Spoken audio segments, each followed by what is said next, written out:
Mbappé-Vinicius, ça tourne mal. Mbappé, le déclassement confirmé. Le nouvel entraîneur du Real Madrid, Xavi Alonso, va être confronté à un problème de taille avec Kylian Mbappé et Vinicius Junior. Pour la première fois depuis son arrivée sur le banc du Real Madrid il y a un mois, Xavi Alonso aura peut-être l'occasion de voir la paire Vinicius-Mbappé évoluer ensemble à l'occasion des huitièmes de finale de la Coupe du Monde des clubs. Alors que le Français a été éloigné des terrains pendant plus de 2 semaines à cause d'une gastro-entérite, il pourrait retrouver la compétition ce mardi soir contre la Juventus. En conférence de presse d'avant-match, l'ancien entraîneur du Bayer Leverkusen a souligné sa volonté d'améliorer l'association entre les deux joueurs. Notre idée est d'exploiter l'idée de jeu collectif. Que l'équipe s'entraîne comme une équipe et que nous travaillions comme une équipe. C'est un travail d'équilibriste. Je vais avoir du mal à apprendre à Mbappé à dribbler, mais à créer des liens, oui, a-t-il déclaré. Real Madrid, le mercato de Rodrigo prend un virage.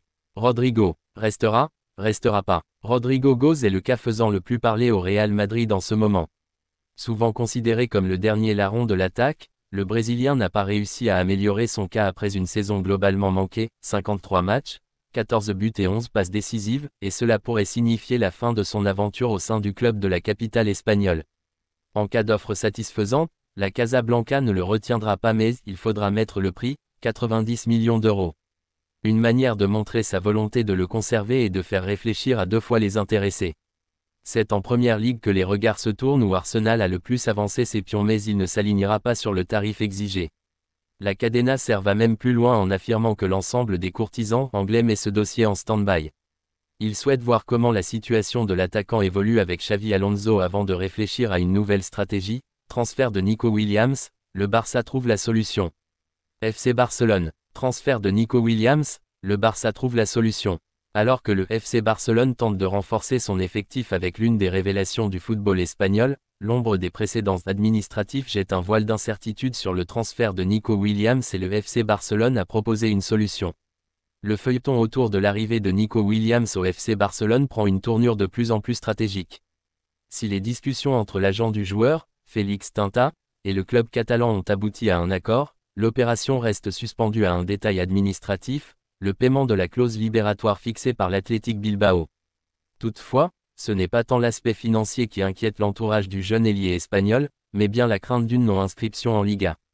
Les exemples récents de Dani Olmo et Pau Victor, empêchés d'être enregistrés à temps la saison passée, ont marqué les esprits. Par précaution, le clan Williams a tenté d'obtenir une garantie inédite, celle de devenir agent libre si jamais son inscription venait à échouer. Une proposition que le Barça a immédiatement rejetée, soucieux de garder le contrôle total de l'opération Arda Güler, le virtuose en devenir du Real Madrid. L'entrée d'Arda Güler au milieu de terrain en deuxième période a permis au Real Madrid de récupérer de la maîtrise. Titulaire depuis 3 rencontres, Arda Güler marque le jeu du Real Madrid par son influence et le tempo qu'il imprime. Une aubaine pour le club qui a trouvé son prochain Modric. Le Real Madrid tient peut-être sa future référence au milieu de terrain. Contre la Juventus, Arda Güler a une nouvelle fois crevé l'écran.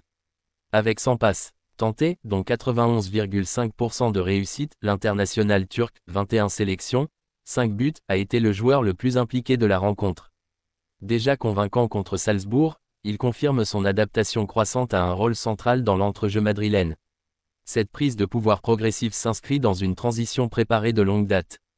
D'après AS, l'ancien entraîneur du Real Madrid, Carlo Ancelotti, lui avait expliqué, en appel vidéo, ce qu'il attendait de lui lors de son arrivée. Le message était clair, tu auras un grand avenir ici, peut-être pas la première année, mais tu auras des opportunités. Aujourd'hui, cette promesse prend corps. Le départ de Kroos et la gestion progressive du temps de jeu de Modric ouvrent la voie à la nouvelle génération. Et Güler, bien qu'encore perfectible, semble déjà prêt à en assumer les responsabilités. À lire aussi, on sait pourquoi Rodrigo ne joue plus au Real Madrid. La promesse Güler doit encore ajuster quelques détails. Si Arda Güler impressionne par sa vision du jeu et sa qualité technique, tout n'est pas encore parfait dans son registre.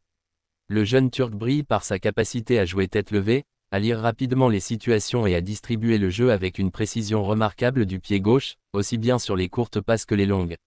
Son engagement défensif est également à souligner, avec une aptitude certaine à récupérer des ballons en retrait.